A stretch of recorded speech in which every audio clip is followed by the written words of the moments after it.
Hi, I'm John Claiborne Isbell, author of An Outline of Romanticism in the West, published by Open Book Publishing in Cambridge, UK. We all know the romantic hero, solitary, brooding, out of the ordinary, Byronic.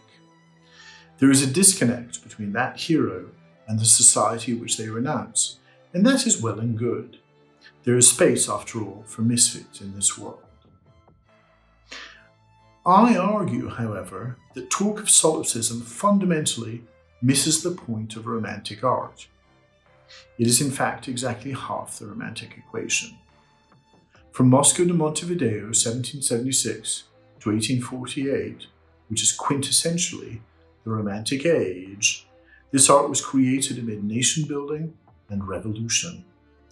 All mainland America south of Canada became nations in the half-century 1776 to 1826. In Eastern Europe, countries from Greece to Poland reappeared on the map. The French Revolution swept over Europe, felling thrones, creating republics, till Waterloo and the return of the kings. Italy and Germany became nations, not only geographical concepts. This was an age of wild-eyed revolutionaries, from Garibaldi to Thomas Paine. France, for instance, had 3 revolutions, 2 republics, an empire, and 2 monarchies between 1789 and 1848.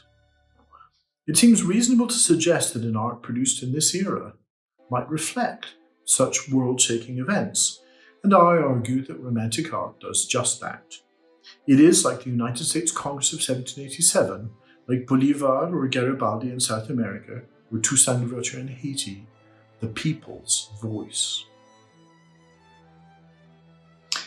In 1996, a rare books catalogue of mine published at Indiana University, The People's Voice, A Romantic Civilization, 1776 to 1848, made this case.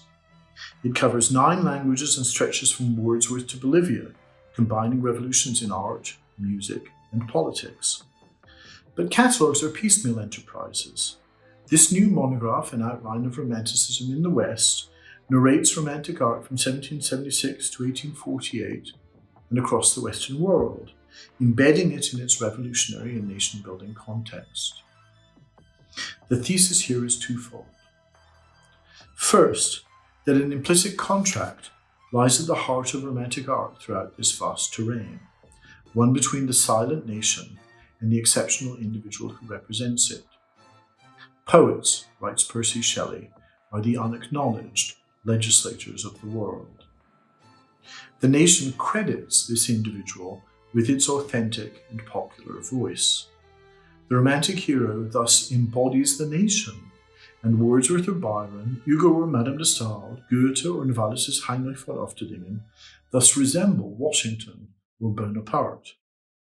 This is in essence a romantic argument, an economic argument.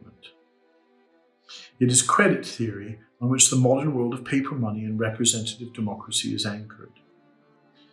Second, that the originary act behind romantic art, the electric bond proposed between romantic creator and solitary reader, is one of compassion for the outcast, the oppressed, the disinherited and the forgotten, for Heathcliff or Quasimodo, for Toussaint Louverture in his Pyrenean prison, for Schiller's robber Karl Moore, for Wordsworth's idiot boy or Blake's chimney sweep, for Jane Eyre or Rochester, Yevgeny Onegin or Pechorin, Lermontov's hero of our time.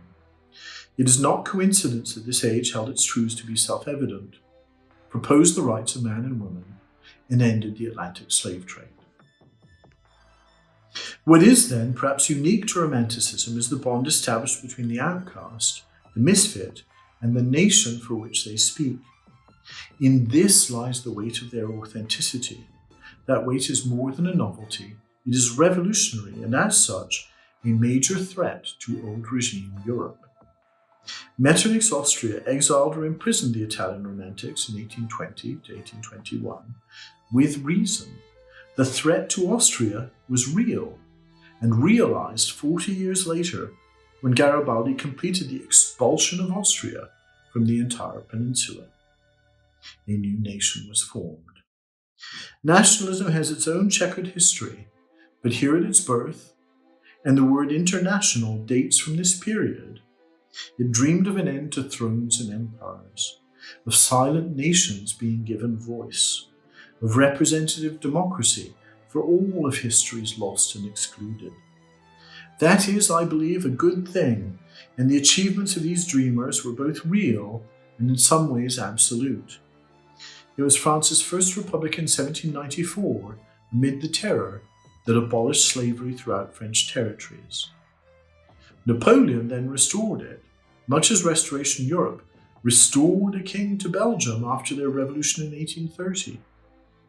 And it was France's second republic that abolished slavery again and forever in 1848.